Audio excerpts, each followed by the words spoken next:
Geografia, sexto ano, representações do espaço, da página 48 até a página 58.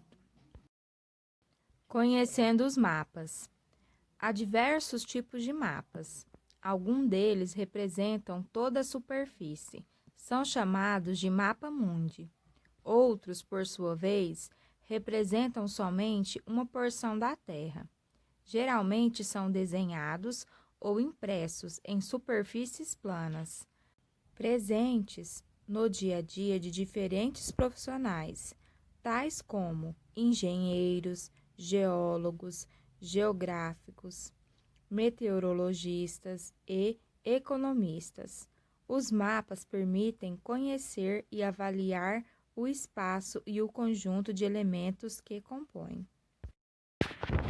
Origem e importância dos mapas.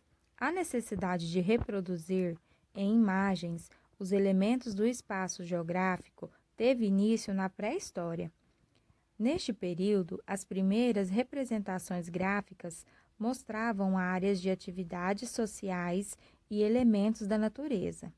Algumas delas aparecem em escritas rupestres e também em entelhas e maquetes de madeira, pedra, argila, couro e fibras naturais. Na antiguidade, muitos filósofos, matemáticos e geógrafos, como Pitágoras, Aristóteles, Aristótenes e Ptolomeu, contribuíram com novas ideias para a compreensão e os registros cartográficos do mundo.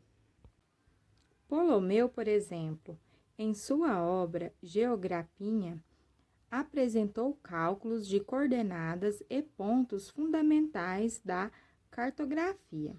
Ele publicou um dos primeiros mapas mundi, com a formação arredondada da Terra. Foi ele também o primeiro a adotar a latitude e a longitude como referências para a localização de pontos sobre a superfície do planeta. Observando este mapa que ele reproduziu, podemos notar que ele apresentou títulos e linhas imaginárias, as coordenadas e os contornos de continentes, oceanos, rios e montanhas, e as indicações de direção. Ele também representou os ventos como imagens de anjos soprando o ar em várias direções. Entre os séculos V e XIV, na Idade Média, a religião influenciou bastante a produção de documentos cartográficos. A partir do século XIV, os europeus intensificaram suas atividades comerciais, que estimulou as grandes navegações e a descoberta de novas terras. Esse acontecimento promoveu o desenvolvimento de outras técnicas para a elaboração de mapas. A Carta de Del Contino é uma das mais antigas cartas geográficas a retratar as rotas marítimas portuguesas. É também um dos primeiros mapas a reproduzir uma pequena parte das terras, que atualmente pertence ao Brasil, com alguns elementos que representavam o que se imaginava existir nas terras.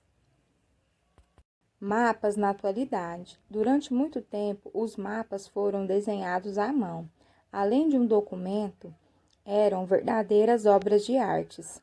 No século XX, entretanto, as técnicas para a produção de mapas se desenvolveram muito rapidamente. Isso foi possível, em grande parte, graças ao uso de aviões e satélites, que permitiram o mapeamento mais detalhado de todo o planeta. Fotografia e areias. Durante a Primeira Guerra Mundial, em 1914 a 1918, foi inventada uma técnica para a produção de mapas que tinha como base fotografias aéreas. A aerofotogrametria como ficou conhecida, utilizava câmeras especiais acopladas a aviões. Para obter as fotografias, essas câmeras capturavam feixes de luz de comprimento de onda idêntico aos capturados pelos olhos humanos. As fotografias aéreas servem de base para a produção de mapas que mostram detalhes das áreas fotografadas. Portanto, essa técnica é empregada quando as áreas representadas são de pequena expansão. Imagem de satélites.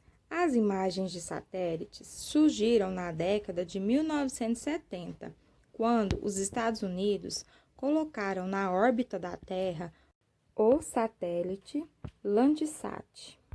Atualmente, existem inúmeros tipos de satélites artificiais utilizados para os mais diversos objetivos. Vamos ler a respeito de algum deles e seus exemplos. O satélite radar é usado para localizar objetos.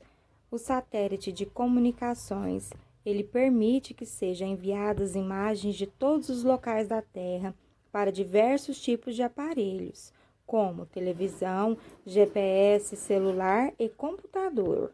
Os satélites de espionagens são utilizados para detectar bases militares, observar o deslocamento de tropas e localizar alvos estratégicos, como estradas, usinas de energia. Os satélites civis são utilizados com fundamentais importâncias, pois eles enviam imagens que são utilizadas pelos serviços de meteorologia e por profissionais da área da saúde, ambiente, turismo, agricultura, pesca e muitos outros. Observando o mapa ao lado de Porto Seguro, podemos dizer que a atividade econômica que ocupa a maior parte do território é a atividade da agricultura.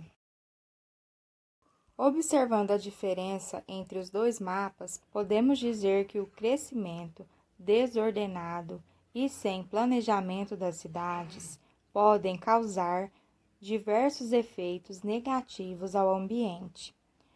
Alguns exemplos podem ser a remoção da cobertura vegetal, a perca da biodiversidade, a maior necessidade de abastecimento de água potável, poluição hídrica e atmosférica, aumento da quantidade de lixo gerado.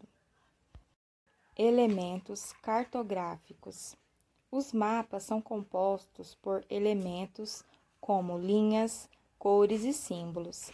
Para tornar possível o entendimento deste documento por qualquer pessoa em qualquer lugar do mundo, os cartógrafos uniformizaram esses elementos, estabelecendo condições cartográficas internacionais.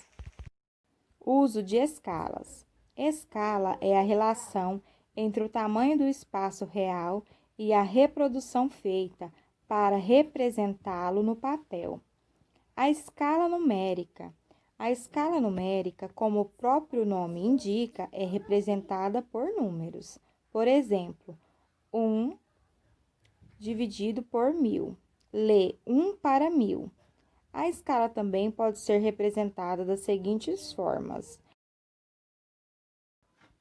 De acordo com essas explicações, respondam às atividades do livro didático de Geografia, páginas 50, 55 e 58.